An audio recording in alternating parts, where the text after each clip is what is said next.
This is called Afrofusion whining, and it's because it's not, I'm from Nigeria. We have certain styles of dance, but I don't just do Nigerian style dancing. I do West African and Central African dance with a little bit of Caribbean thrown in. That's why it's the fusion part. The main thing I want to get across to everybody when we do whining from this perspective, it's nothing sexual at all. Okay, so it's not twerking, it's not the stuff you see on videos. It might look similar, it's derived from what we're doing, but it's not sexual. So that's the main thing I want to get across. So when people start, no, we're not doing that, okay? It's not that. So on a serious note, it's about life. So everything in most African dances is always about your waist because the center of life is here for a man and a woman. And typically, particularly in West African dance, men and women don't dance together. Like you don't see, as they call what the zipper dancing and that kind of thing. That's more an American thing. They dance separately. So when they start whining, they're not doing it on each other because it's not sexual. It's celebrating life. It's just how you move your body. So that's the main point. That if you don't learn anything else, take that point with you, okay? And so because we live here and we're used to seeing people twerk and all that stuff, it gets grouped in and it shouldn't be, okay? Any questions on that or comments? Good? Okay, we're gonna start with some exercises to loosen up everything there. Make sure you got some oil in those joints, okay? All right, so the basis of whining, you can go clockwise or anti-clockwise, it doesn't matter, right? But the goal, we want to be able to go around, so you're going to start, you're going to go back, and when you go back, it's not this. You're not arching your back. You're lifting your tailbone up. So in terms of, before you do that, you want to engage your core. You're not sucking in so you can't breathe, but you want to engage your core. Your knees should be slightly bent, okay? And that's, if you don't do that, you won't have control, you'll look sloppy, and you'll feel more tired more quickly. Okay, so the first thing you want to do is you want to lift your tailbone. Just think about lifting it up so it goes up. Should I get them lift up? Yes, A-frame. Not like this, but like this. Everyone feel comfortable with that? So you're going straight up. All right, so by going back, this is like a clock. So 12, 6, 3, and 9, right? So we went back to 6 o'clock. All right, so then you can go pop it to 3 o'clock. So when I do that, you're not doing this. You're not going to sit in it. You're going to just do everything you can to isolate, to move your waist to the left. And then you're going to do the same thing, keep your stomach engaged, and you're going to move it to the front. So now, before we had our tailbone up, we're going to tuck it in. In, side, out, side, up.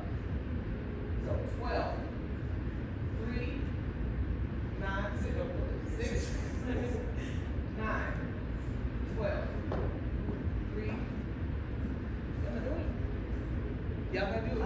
Okay. 12, 3, 6, 9, 12, 3, 6, 9. This is super important because a lot of people in this line, they miss one of the numbers. They normally do like an elliptical shape. It's a circular shape. Everything's like the circle, but everything comes tailbones up, tailbones down. And then when you come to the side, you want to make sure as much as you can that you're pressing out as far as you can. But that's what gives it that look. So, and that's where people kind of struggle. So we come forward, side, back, side, forward. Don't turn the music off. Let's get some music. So, all right. Side, back, side. Contigo estou a casar, apesar de tudo, amor é que nos vive que nos lê. Ninguém pensou que isso era mulher. Okay, now a little bit faster beat, okay? So try it. Go around.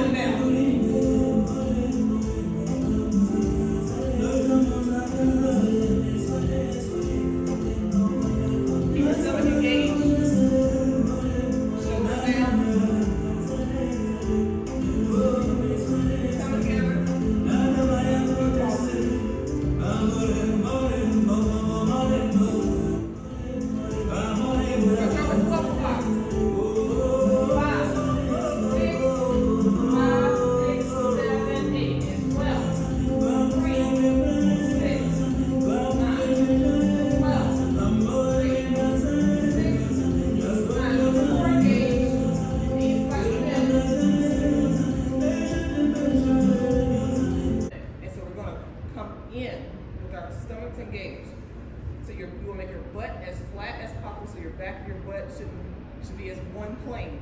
And you've hunched in as tightly as you can, and your core should be totally engaged. Now, the same thing, now you're gonna go to 3 o'clock, and you're just gonna put everything you have there without moving anything else. Can y'all see? And then now, you're gonna go straight up. At the 6 o'clock, let me get my clock together. At the 6 o'clock, because I'm facing this way, I'm throwing off. Straight up, okay? Now, the best way to do that is use your lower back muscles. Don't use your shoulders. Don't arch. Just go. Just think about your tailbone, your coccyx going straight up. Up.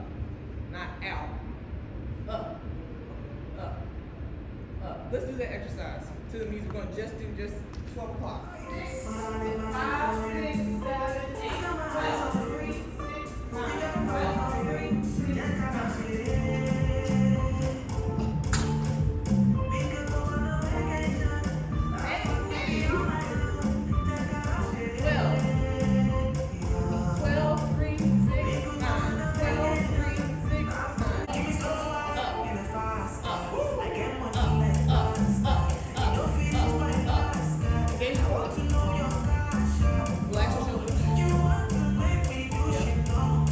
It can help you if you put your hand on your hip so you can actually feel your hip bone.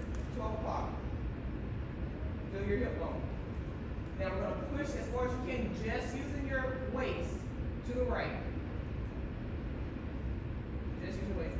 Now, just think to yourself up and not back with your tailbone. Pushing your hips back. Up. And then using your hip bones, feeling for it. Push out to the left. Just use your hips, nothing else. As far as it can go. And then what we want to do is round this out. So instead of a square like we're just doing, we're going to go back to our circle. Like I said, in West African dance, it's all about the circle. And you should feel a stretch. You should feel a very deep stretch in your hips. How are y'all feeling? And you feel it here too, right? Right here. Yes, you'll feel it in your lower back. If you're not used to, you're gonna feel it across your. You're gonna feel it right here.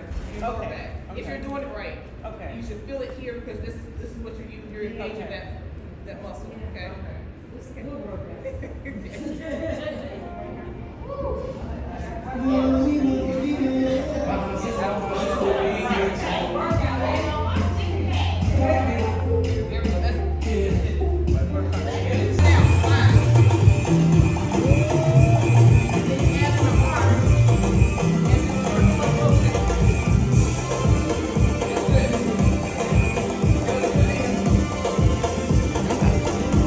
You got a routine, girl. Go ahead.